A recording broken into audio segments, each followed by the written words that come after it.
Hiya ladies and gents, long time no speak. Just taking a quick break up on the terrace, enjoying some of the Catalonia autumn. Still about 15 degrees here. It goes up a bit at midday and drops at night obviously, but averaging about 15 degrees here at the moment, and it's blue skies and pretty pleasant, so thankful for small mercies, because it's been a busy time. I'm always apologising for not doing enough videos, but with good reason this time. Since I went self-employed or autónomo in October, it's been busy. It's been really busy, and I'm obviously thankful for that. I've got a lot of classes, and the work has just filled up much faster than I thought it would. I thought the first months I'd be able to sit around and maybe make some videos, put some stuff online and get in touch with people that way, but through word of mouth and through a bit of advertising as well, a lot of people have come in Mataró, a couple of things online, and I'm pretty full. I'm pretty happy with that. It's been a start of my adventure as a self-employed person, and I thought today what I'd do is talk a little bit about that adventure. It's different in every country that you'll go to, but being self-employed is something that I think a lot of people should try. You know, we've all sat around and complained about our jobs at some point, and often thought, well, why don't I just try it by myself? And if I'm being honest, I made a little note, things to talk about. The first thing I've said is self-employed, like, why would you do it? And a huge point for me is later in life to be able to look at myself in the mirror and be able to say, look, whether I succeeded or whether I failed, at least I've tried it, you know. In another video, probably I'll go into detail a little bit more about the technicalities of being self-employed in Spain. But today I'd like to just talk about some positives and some negatives from my initial impressions anyway. I've only been doing it a couple of months, so I can't claim to be an expert. Also, this is not business or financial advice. If you're looking for that, you should probably go to somebody more qualified than me. This is just like an account of my experiences so far, and I'll try to keep updating it as I go along. But huge changes, and so far so good. I'm enjoying it, but let me tell you, it's a lot of work. Right, I'm going to start with the positives. There are three things I've jotted down. The first one is freedom. Okay, now a lot of people, when they talk about being self-employed, there's a couple of misconceptions, I suppose. I mean, freedom, a lot of people jump straight to the conclusion that you can set your own hours, and that is true up to a point, but equally, if you're not working, the money's not coming in, so you are still pretty much at the behest of your clients as to when you are going to work. If people want classes at night, you're going to do classes at night. If you want classes in the morning, or they want classes in the morning, you will work those hours. So that being said, it is nice being able to tailor make your own product and to be able to sell it in the way that you want it to be projected to the public, and to go to work knowing that you're representing yourself. There's something really nice about that. If you've already tried that, or if you're self-employed yourself, you'll know what I mean. If you haven't, maybe that's something that's kind of tempting to you, that you'd like to have that kind of pride. Of course, you can have that pride working for companies as well. I've got no problem with that either, but it is something special, being able to do it for yourself and know that you're going out there and making your own way up to a point. Also, as a foreigner, as I am here in Spain, it's a great way of making contacts. I'm a one-man band at the moment, so I don't have people working for me, hopefully in the future, but at the moment I am pretty much covering all the bases. My girlfriend helps me with a lot of the administration, but in terms of liaising or negotiating with clients, I do it all myself. And that's a great way if you're new in a country. I mean, I'm not new here, I've been here a long time, but to avoid that foreigner trap of becoming kind of isolated in your house and not really getting to know people in the community, this is a great way, a really great way of getting out there and interacting in the community. And you will get your face known, even if it is just as the English teacher who goes around the town, or people come to me to do classes. It's nice to be able to connect with the community where you're living and have some kind of recognition as like, that's the teacher, you know. People will actually recognize you, and that's nice to be able to integrate. Integration is important.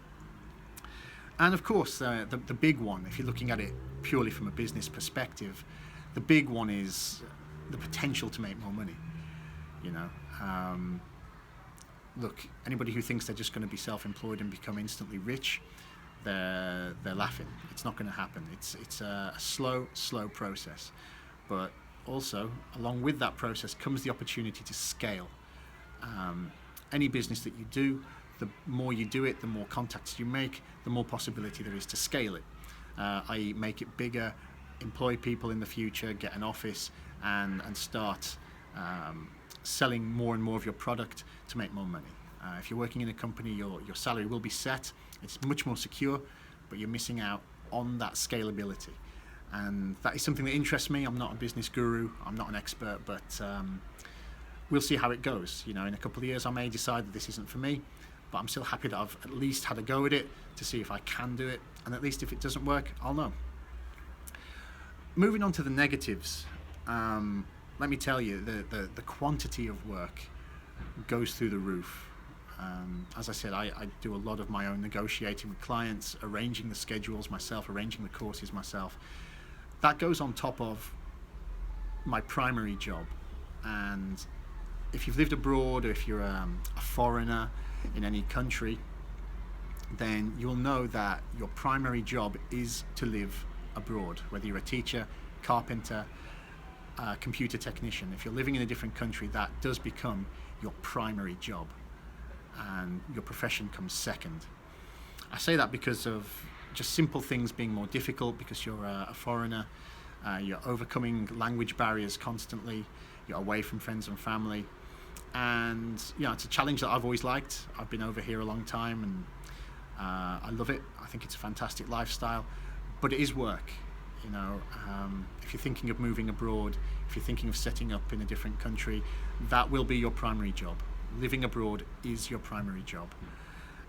Later on, your job, if you're self-employed, administration, invoicing, advertising, planning, delivering the actual courses or whatever product it is that you sell, all that needs to be taken into account. I pay a gestor, a bookkeeper or an accountant to do all my taxes for me, but you still need to keep hold of receipts, organize yourself, and all that type of thing. It's a lot of work, and I'm teaching a lot more hours than I used to do when I was working under contract in an academy, because I need to generate my money. If I don't do it, the money doesn't come in. And connected to that, as I mentioned, paying taxes. Spain, I can only speak about Spain. It's the only country that I have experience in as a self-employed person. Brutal taxes here, man. Really, the social security is the big one. As I said, I'll do a separate video on the numbers for all of this stuff. But paying social security as a fixed sum every month, whether you work or not, is tough. It really is. I've started, for the first 2 years, I get a discount on that. But even so, it's a payment that I have to make regardless. Your taxes are every 3 months. I think it's about 20%. Again, I need to do make a list of all this stuff, and I'll do a separate video on it. But taxes will come every 3 months, and you better be ready for them, because they're going to take them whether you like it or not, and they will investigate you if you don't do it properly. So that's brutal. I'm lucky that I don't pay IVA, which is basically VAT, or value-added tax. I'm not selling a physical product, therefore I'm not liable to pay that. But imagine if I did, that would be another tax on top of what I'm already doing. So you've got your normal taxes, you've got your VAT or IVA, and you've got your social security that you need to be on top of at all times. And managing money becomes a lot more challenging. Finally, benefits. I'm sure this is similar pretty much for all self-employed people all over the world, and that is there are no benefits in terms of social benefits. So guys and gals who are planning on being parents, forget it. In terms of maternity and paternity pay, it doesn't exist. If you stop working, you will not get paid, and you will still have to maintain your social security payments.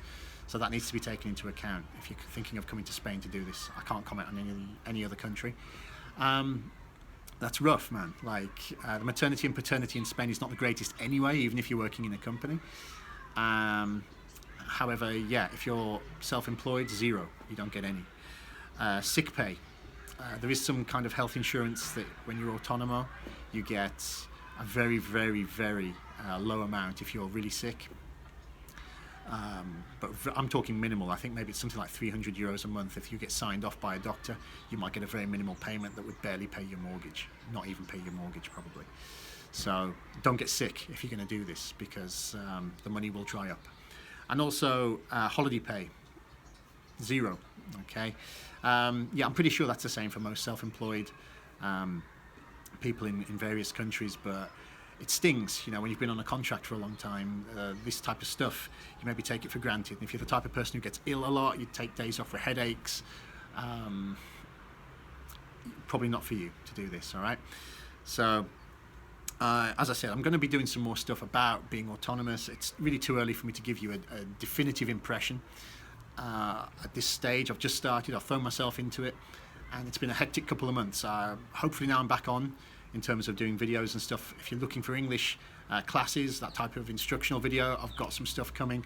I've also got some book reviews for materials and whatnot. And yeah, just this, I like the idea of doing a blog as well for being self-employed, especially in a different country. Hopefully it'll be kind of interesting at least, and we'll be able to share the adventure together to some extent, and I hope you find it interesting. So really great to touch base again, guys. Thank you for your patience. I know I've not been around very much, but I should hopefully be around now a little bit more as we head into the Christmas period with some more updates. Wherever you are in the world, I hope that you are well, that you're in good health, that you're smiling and happy and enjoying your life. If not, all I can say is move yourself, get on with it, get some movement going on, and see what you can do to make your life a more positive place to be, and to achieve the things you want to do. Good luck to you, and we will speak again soon. Thanks for tuning in. See you again.